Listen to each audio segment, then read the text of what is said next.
नमस्कार दोस्तों, मैं हूं निशु और मेरे चैनल में आप सबका एक बार फिर से स्वागत है। दोस्तों आज मैं लेकर आई हूं हरियाणा इलेक्शन रिजल्ट। जी हां दोस्तों, हरियाणा में कैसे पलटी बीजेपी ने बाजी और किन वजहों से, आइए समझते हैं इस पूरी जीत की कहानी को।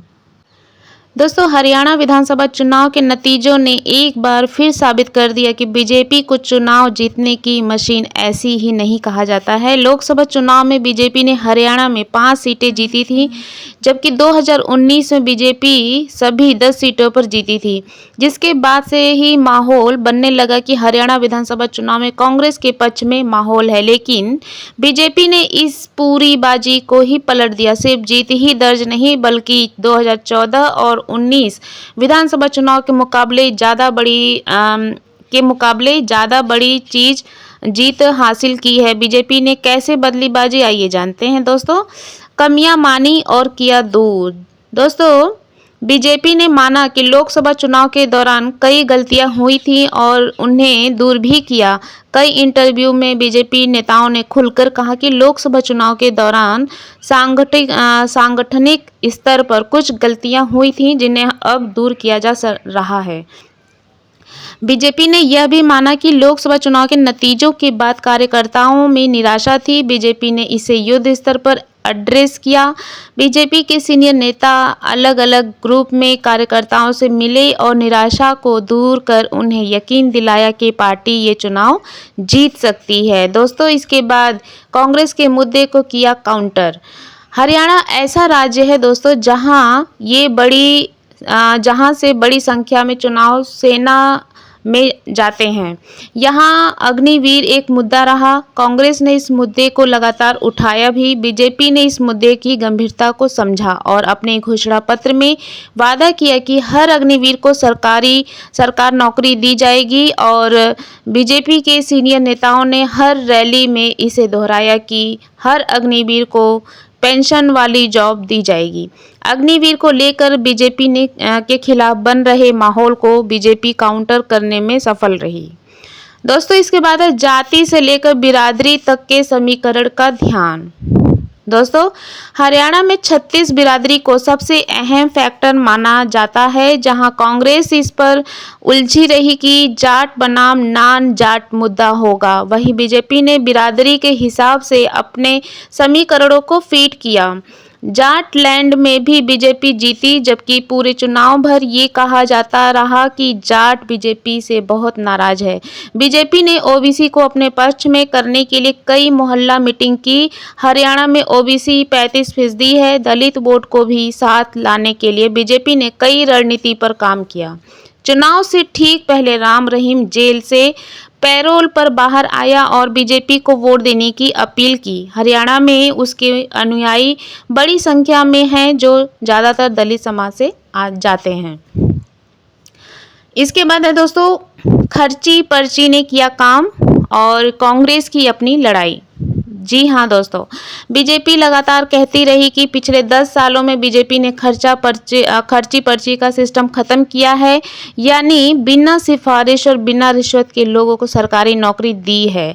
यह राज्य में चर्चा का विषय भी रहा। राज्य में 18 से 39 साल के 94 लाख से ज़्यादा वोटर हैं और उनका असर दिखा। एंटी इनकम्बेंसी से निपटने के लिए बीजेपी ने लोकसभा चुनाव से पहले ही सीएम बदला और फिर अपने खिलाफ जा रहे वोटों के बंटवारे को भी रणनीति बनाई। सबसे ज़्यादा निर्दलीय उम्मीदवार इस बार मैदान में थे। ज़्यादा उम्मीदवारों ने एंटी बीजेपी वोटों का बंटवारा किया और बीजेपी की जीत में योगदान दिया। साथ ही कांग्रेस नेताओं की आपसी लड़ाई ने भी बीजेपी की जीत की राह खोली। दोस्तों, प्रधानमंत्री नरेंद्र मोदी जी ने मंगलवार को कांग्रेस पर तीखा हमला करते हुए कहा कि अगर वह गलती से भी हरियाणा में सत्ता में आ गई तो उनकी अंदरूनी कलह के कारण स्थिरता और विकास दांव पर लग जाएगा और यह राज्य को बर्बाद कर देगा। जिले में 5 अक्टूबर को होने वाले विधानसभा चुनाव के लिए गोहाना में भारतीय जनता पार्टी की एक चुनावी रैली में संबोधित करते हुए मोदी ने आरक्षण के मुद्दे पर कांग्रेस पर हमला बोला और आरोप लगाया कि आरक्षण का विरोध और उसके प्रति नफरत उसके डीएनए में है। मुख्य विपक्षी पार्टी की आलोचना करते हुए उन्होंने कहा कि कांग्रेस सरकारें अस्थिरता के लिए जानी जाती हैं। पीएम मोदी जी ने कांग्रेस शासित कर्नाटक का उदाहरण देते हुए कहा कि पिछले कुछ सालों में जहां-जहां कांग्रेस की सरकारें बनी, मुख्यमंत्री और मंत्री अंदरूनी कलह में शामिल रहे। उन्हें लोगों के दर्द और समस्याओं से कोई लेना देना नहीं है। उन्होंने कहा कि कर्नाटक में उसके मुख्यमंत्री और उप मुख्यमंत्री अंदरूनी लड़ाई में व्यस्त हैं। तेलंगाना और हिमाचल प्रदेश में भी यही कहानी है। हरियाणा विधानसभा चुनाव की घोषणा के बाद राज्य में मोदी की यह दूसरी रैली थी। पहली रैली एक हफ्ते पहले कुरुक्षेत्र में हुई थी। पिछले पीएम मोदी जी ने राजस्थान और छत्तीसगढ़ में कांग्रेस के सत्ता में रहने के दौरान उनकी अंदरूनी कलह का भी जिक्र किया। उन्होंने कहा कि इसीलिए हरियाणा को सतर्क रहना चाहिए। हरियाणा का मुझ पर अधिकार है। याद रखिए, अगर कांग्रेस गलती से भी सत्ता में आ गई तो वह अपनी अंदरूनी कलह से हरियाणा को बर्बाद कर देगी। उन्होंने कहा कि कांग्रेस में जिस तरह से अंदरूनी कलह बढ़ रही है उसे पूरा हरियाणा देख रहा है। मोदी जी ने कहा कि कांग्रेस को वोट देने का मतलब हरियाणा की स्थिरता और विकास को दांव पर लगाना है, विनाश के दरवाजे खोलना है। उन्होंने कहा कि इस अस्थिरता से हरियाणा में हर काम रुक जाएगा, निवेश और नौकरियां प्रभावित होंगी। गौरतलब है कि हरियाणा में अगले महीने विधानसभा चुनाव होने जा रहे हैं और सत्तारूढ़ भाजपा कांग्रेस की हरियाणा इकाई में कथित अंदरूनी कलह को लेकर उस पर निशाना साध रही है।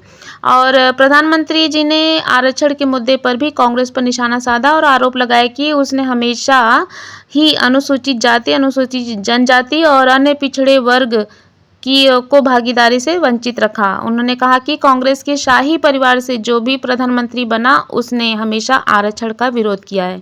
आरक्षण का विरोध और आरक्षण से नफरत कांग्रेस के डीएनए में है। इसके अलावा दोस्तों उन्होंने कहा कि कांग्रेस ने हमेशा ही एससी, एसटी और ओबीसी को भागीदारी से वंचित रखा है। ये तो बाबा साहेब अम्बेडकर थे जिन्होंने दलितों को आरक्षण दिया, वरना ओबीसी की तरह दलितों को भी आरक्षण के लिए कांग्रेस की हार का इंतजार करना पड़ता। उन्होंने कहा कि जब जब कांग्रेस सत्ता से दूर रही है तब तब गरीबों को और एससी, एसटी और ओबीसी को उनका हक मिला।